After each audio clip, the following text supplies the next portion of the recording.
শুধুমাত্র এই দোয়াটি একবার পড়েন, আল্লাহ তাআলা আপনার 90 বছরের গুনাহ মাফ করে দেবেন ইনশাআল্লাহ।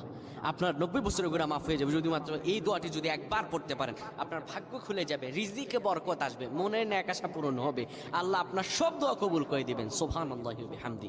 এত ফজিলত, এই দোয়াটা আপনারা শেয়ার করে দিবেন। এই যুবকেরা, আমল না করেও সওয়াব পাবা। তোমার একটি শেয়ারে, একটা বাটনে প্রেস করে তুমি সওয়াব পেয়ে যাবা। কারণ তুমি আমল না করো, অন্য কেউ যদি তোমার শেয়ারের বদৌলতে আমল করে, সওয়াব তুমি পেয়ে যাবা। নবীজির হাদিস।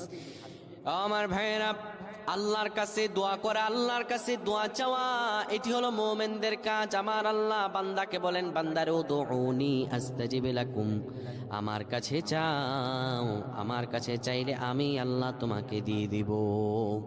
কেউ যদি একবারে দোয়াটি পড়তে পারে, দোয়াটি হলো রব্বি ইন্নী যালামতু নাফসি ফাগফিরলি।